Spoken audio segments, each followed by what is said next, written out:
it's now Monday, guys, and I'm about to start my shift. So, ayun, wala update lang kasi it's the first time in 2 weeks na pumasok ako ulit dahil sa nangyari sa akin this past few weeks nga, which is yun, na-admit ako, tapos kailangan ko din mag-rest for another week after ko ma-admit sa hospital or after ko ma-discharge. So, ayun. Galing akong training and now, balik ulit ako sa training. I don't know kung kaya ko na talaga mag-calls, but we'll see. Nag-check nga pala ako, guys, ng sugar before starting my shift and 108 na lang siya, even though kumain ako ng dinner galing 105. Tas after 2 hours nag-check ako ulit, 108 lang. So 3 lang yung tinaas niya dahil ang ginagawa kong kanan ngayon is cabbage and ang ulam ko lang is tinola kanina, tapos galunggong. Ayun, yun lang. Tapos kumain pa ako ng dark chocolate na Hershey's. And, ayun, hindi naman gano'n nag-spike yung sugar ko. I think it's because kinat ko na yung sugar or yung rice. So, yeah. Start na shift ko. Lunch ko na, guys. And, medyo grabe na ang information overload na nangyayari sa utak ko. Siguro ganito lang talaga sa umpisa dito sa bagong trabaho ko. Ang sakit sa ulo. And nag-a-adjust pa rin yung katawan ko actually. Kasi nga 2 weeks ang tulog ko ay puro gabi. Ngayon, mapupuyat ako. So, 2:00 na ng madaling araw. Tapos, 7:00 yata ako matatapos ang shift ko.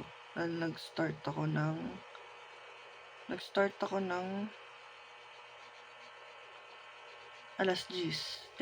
11, 12, 1, 2, 3, 4, 5, 6, 7, 7 nga ako mag-out.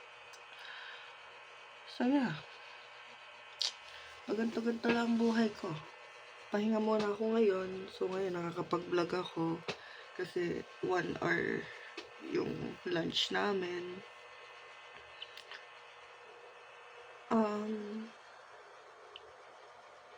Medyo nakaka-pressure din. Lalo na kasi isipin nyo, nagkasakit ako during training. Tapos ngayon, ang balik ko parang kailangan na i-apply yung mga natutunan ko doon sa training from last 2 weeks pa. So, ayun, medyo grabe yung utak ko ngayon. And, ewan ko. Bahala na.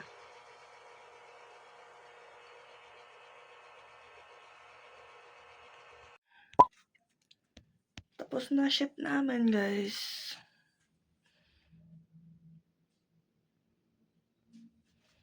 Ko alam kung anong gagawin ko. Lang. Oh my God. Tulog pa yata sila. Ma?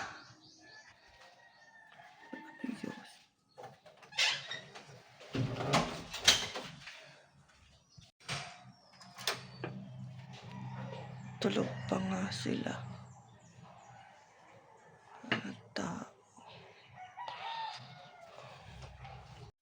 Inikot ko yung buong bahay namin. So, yung labas. And wala pa nga nalabas sa kanila. Matulog pa. Habang natutulog sila. At tapos na ship ko. Pinatay ko na din agad yung PC ko. So now, mag-check tayo ng sugar.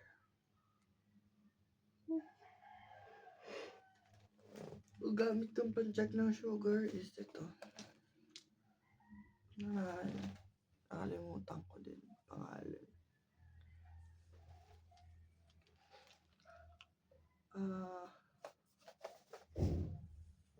Ang gamit kong pang-check ng sugar, Endo Plus yata.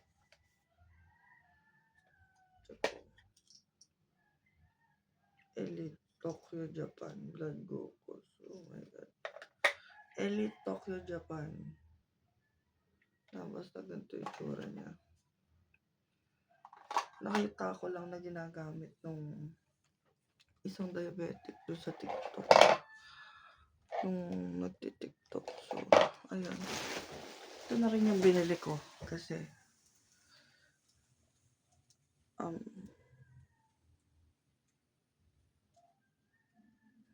ayun. Ito na rin yung binili ko. Kasi, mas mura siya kaysa sa Accu-Check. Actually, meron akong Accu-Check. And hindi ko na siya tinuloy gamitin. Kasi, pati yung mga strip ang mahal. So, 50 pieces yata ng strip ay 3,000 pesos. So, kulang-kulang. Ganon. Kaya mahal. So, ito yung in-order ko from TikTok na blood glucose monitoring system. So, yan. Elite Tokyo Japan yan. So, sobrang mura lang nito. Meron na siyang kasamang 100 na strips, 100 din na lancet. And, yung device pa, 600 pesos lang. And I think, accurate naman siya. Kung hindi, is, hindi naman ganun yung pinagkaiba. Yung sobrang magkaiba sila. Hindi sila sobrang magkaiba nung sa Accu-Check. So, ayan. Accurate pa rin siya. Ito. Hindi nyo kita. Basta, ayan. So, punasan ko muna. Dito na lang. Sa gitna.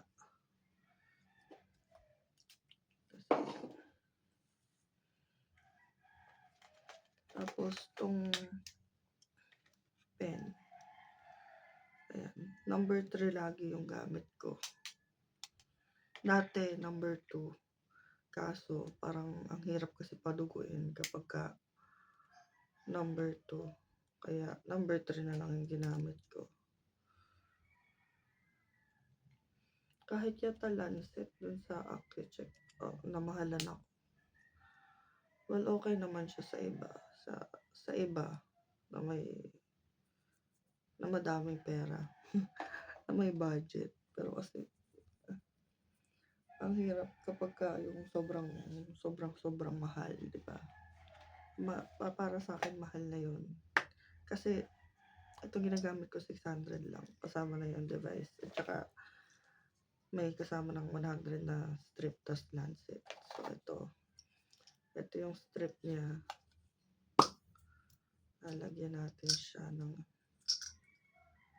isa. Tapos ito, pwede kahit maya ako mag-check. Ay, gagi. Manalaglag pa yung device. So, yan. Tusok na ako. Shit.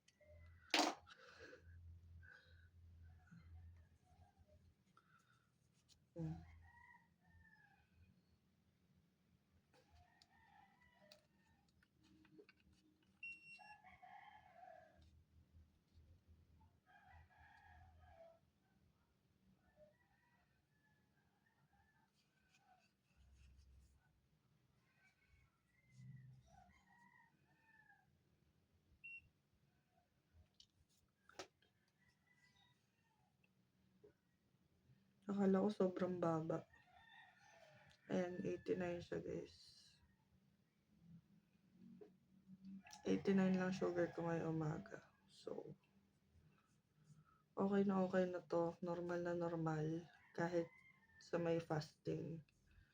Kasi ang normal kapag ka nag-fasting ka for I think mga 8 hours. Mga 8 hours. Pag nag-fasting ka mga 8 hours, ang normal is 80 to 100 or 120. Ako 89 lang. Pinapalag kasi ito sa akin ng doktor. So, ayan. Tapos ito, ayan, isang beses lang ginagamit yung lancet kasi kapag paulit-ulit siya ginamit, kahit na isang tao lang yung nagamit, is magiging ano siya, ito, magiging mapurol. And ayun, masakit na siya itusok kapag ka ganun. Kaya hindi ko na, dapat lang na hindi na siya ulitin. So, ayun, ilalag ko lang siya. So, ayun, ilalag ko lang siya dito. Binigay sa akin ng doktor na panglag. 89 for today's video. Ayos na. Malapit na akong bumalik sa doktor.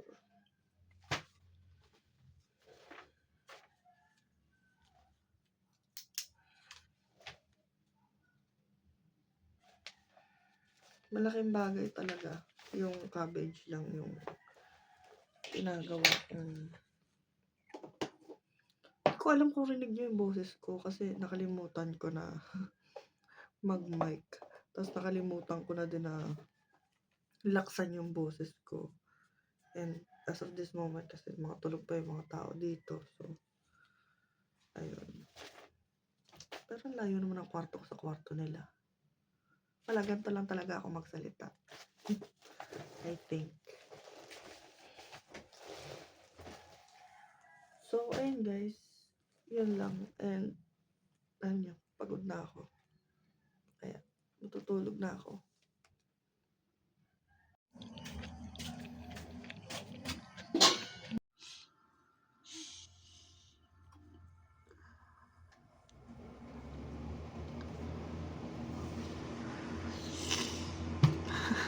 Bakit ko umiyak?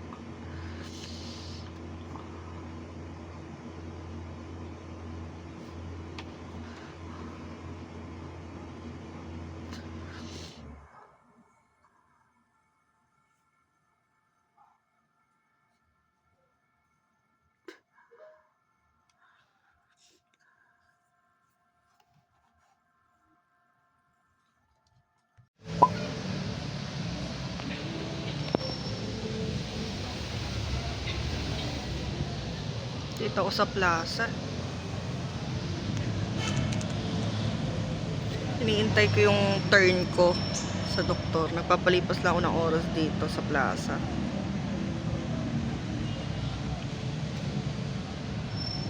Nag-out ako ng 7, pang 33 ako sa check-up.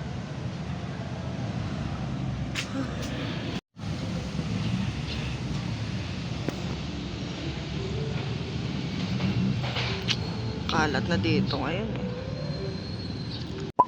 Salad para sa diabetic. Sisig pizza. Tonkatsu. Ramen tonkatsu pork. Huh?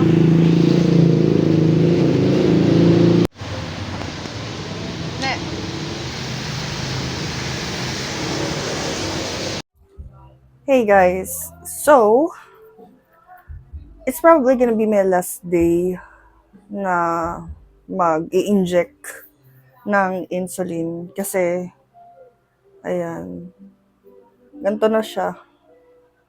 paubos na talaga yung insulin ko, and sabi ng doktor ko, pwede na akong mag-switch sa tablet after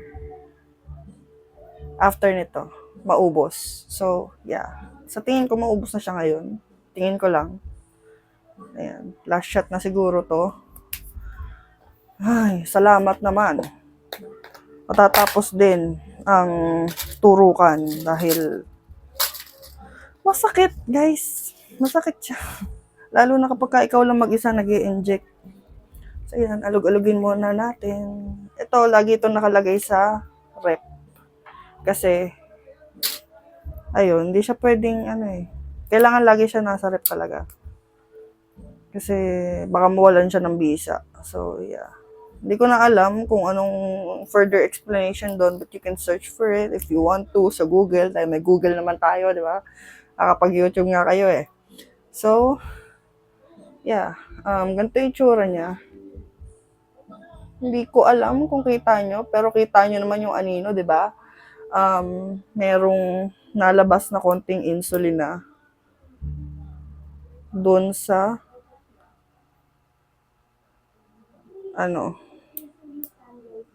shit man.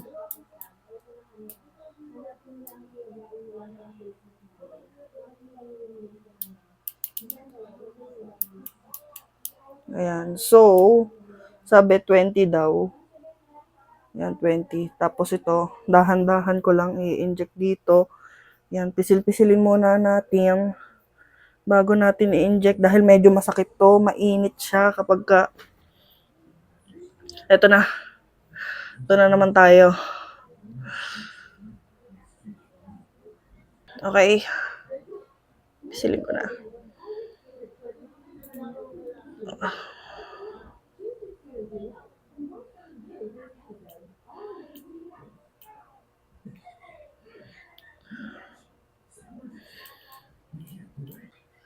Oh God.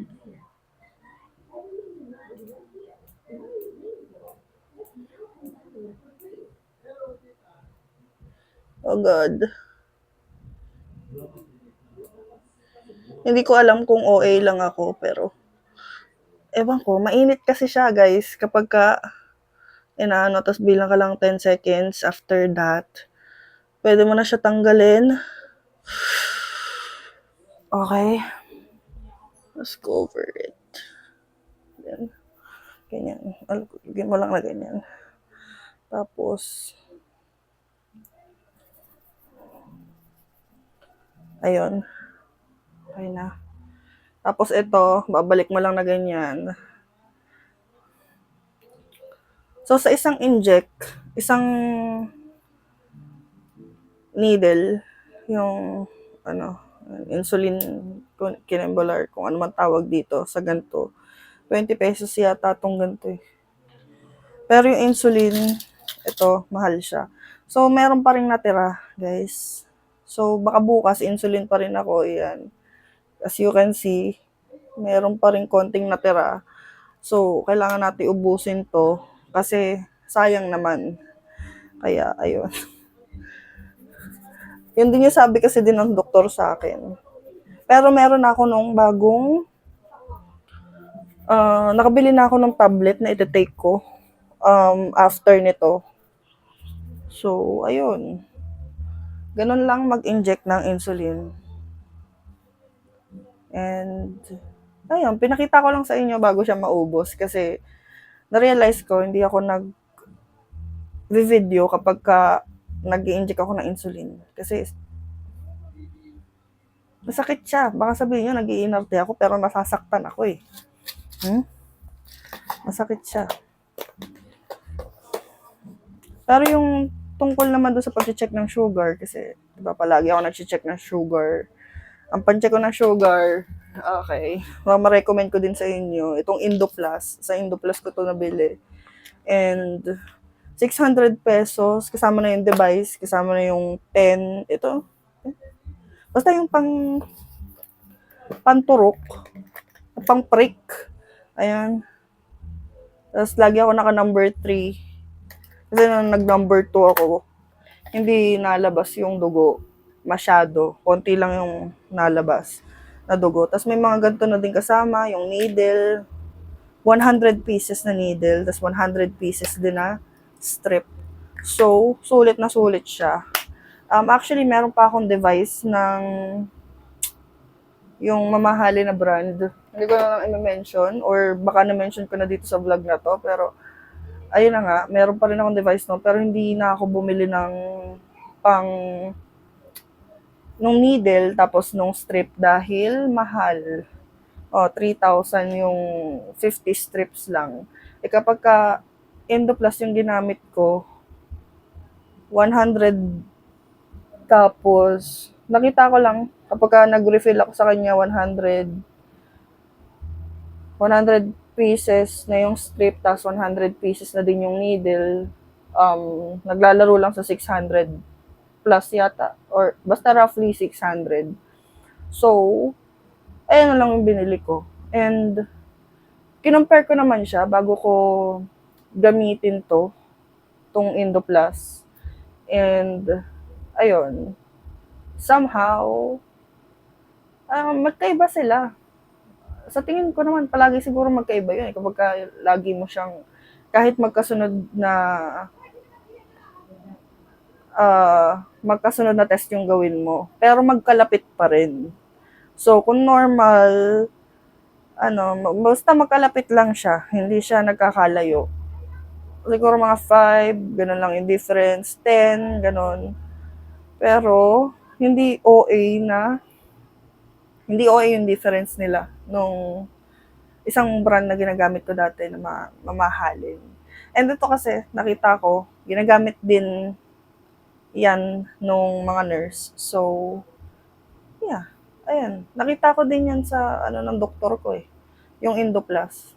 May box siya ng Endoplus doon. Hindi ko alam kung binibenta niyo yung pang-check or something, 'di ba? Pero meron siyang box ng Endoplus doon, girl, sa clinic. So, yeah. Okay naman yung Endoplus. Yun ang marirecommend ko sa inyo kung gusto niyo makatipid. Pero syempre, kung gusto niyo na sobrang accurate, edi maghanap kayo ng mamahalin. Yun lang kasi mamahalin yung alam ko noon. Kaya yun yung nabili ko na device. Pero ngayon, ayan, settle na ako dito sa Endoplus. So, yeah.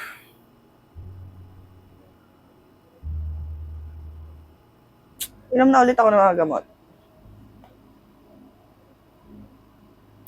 By the way, pala, ito yung mga gamot ko. Papakita ko na rin sa inyo.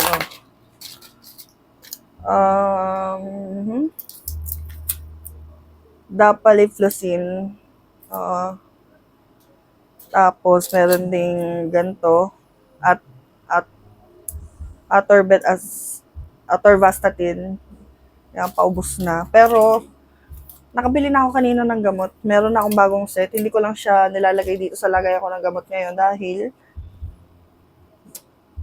baka naubos na lang itong mga to para hindi ako maguluhan. Kasi may mga bagong gamot na included dun sa mga binili kong set ng gamot dahil kahapon lang ako galing na ospital. Kahapon lang din sinabi ng doktor sa akin na ubusin ko na lang yung isang pen ng insulin tapos lipat na ako ng tablet na lang. So yeah, I'm so happy.